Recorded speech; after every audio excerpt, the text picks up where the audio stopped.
फेरि त्यो तारी शैलीको भट्टी बसल जानुपर्छ जानुपर्छ दाइ दुई मिलेर खानुपर्छ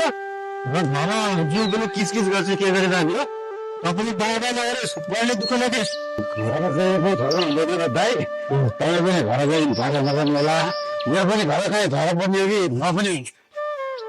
मैले दुःख पनि केही नगरोस् म पनि घर गएँ तिमी पनि घर गयो धर नगर्या फेरि भोलि फाल्नु सोध्यो फेरि ल ल ल ल दाइ है ल भोलि भेटौँ दाइ ल ल दाइ ल ल ल ल ल ल ल भाइले मलाई सिकाउँछु यार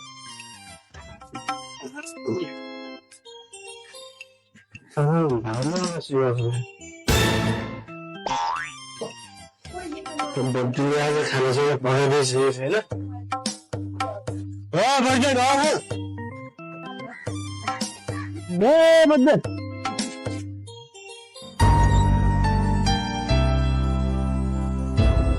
दिनभरि सुतेछ हेर्दैन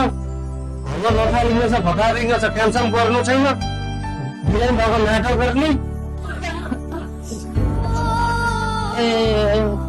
सधैँ यस्तै गर्नुहुन्छ कहिले कहीँ त आफूले बनाएर खाए पनि हुन्थ्यो नि यस्तो मान्छे बिरामी भएको बेला कहिले हामीसँग नबोल्ने सधैँ यस्तै रक्सी बोकेर आउने क्यारे खाएँ त मैले आफ्नो बाबु खाएँ मेरो आफ्नो कुनै खाएँ तेरो कुरा खाइरहेको छु यति बेला माइतबाट कति जागी छ तेरो खाइदिँदैन भात नखाने यस्तो गरेर राखेको छ भात पकाइसकिन मैले यो गरेर दिनभरि सुतेर राख्ने खानासँग बनाउनु छैन यस्तो खाएर राखेको छ पायल छैन के गर्नु यो मान्छेलाई त मैले जति भन्दा नि नलाग्ने कहिले मेरो भनेको नमान्ने यस्तो गर्ने भए त म यो घरमा कहिले आउने थिएन यस्तो अन्याय र अत्याचार सहाउनु भन्दा त बस्दिन म यो घरमा निस्किन मेरो घर गएर निस्किन मेरो घरमा आउने मेरो घरमा गर्ने अब निस्कियो अब मेरो घरमा फेरि पानी गर्दै यस निस्कियो मेरो घरबाट चाहिँ बस्दिन म यो घरमा एक बस्दिन दुई बस्दिन तीन बस्दिन जहिले किचकिच गर्ने यस्ता रक्तको घरमा को आउँदो रहेछ म पनि हेरौँला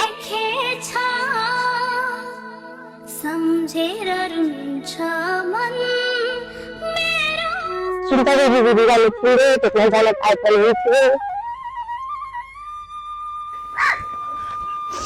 सबै भेटेर बोलेका थिए सुन्तली दिदी आज के भएछ त किन बोलेर एकछिन गएर सोध्नु पर्यो सुन्तली दिदी एकछिन भेटेन के भयो आज तपाईँलाई किन नबोलेर जानु भएको र रोकेर केरै गर्ने हो र बहिनी भन्नु न दिदी हजुरलाई के भएको हो र होइन के भएको थिएन बहिनी रोएको जस्तो हाल्छ हतारले हुनुहुन्छ त्यही भएर झगडा त भएन दिदी के झगडा भन्नु बहिनी सधैँको त्यो त हो नि जहिले रक्सी खाएर घरमा आउँछ तेरो माइतीले के दियो तेरो माइतीबाट के ल्याइस् भनेर सधैँ कुरा निकालेर मलाई कुट्ने फुट्ने धम्काउने गर्छ यति धेरै अन्याय सहेर बस्नु रहेछ दिदी यति धेरै अन्याय सहनु हुँदैन नसहेर के गर्नु त बहिनी आफू पनि पढे लेखेका छैन माइती पनि त्यस्तै छन् कोही पनि पढे लेखेका छैनन् कहाँ जाने कसलाई भन्ने मलाई त केही पनि थाहा छैन म त अन्य छु बहिनी दिदी हजुरलाई त गएर हिंसा भएको रहेछ दिदी हामीले आज यसरी सहेर बस्नु होइन तपाईँ दाजुको खलामा गएर पुलिसलाई दिनुहोस् खलामा जाने त भन्यो बहिनी न मसँग पैसा छ न मैले कुनै मान्छेलाई चिने जानेको नै छ त्यहाँ जाँदा उजुरी गर्दा पैसा चाहिन्छ होला मसँग त पैसा छैन के गर्ने होला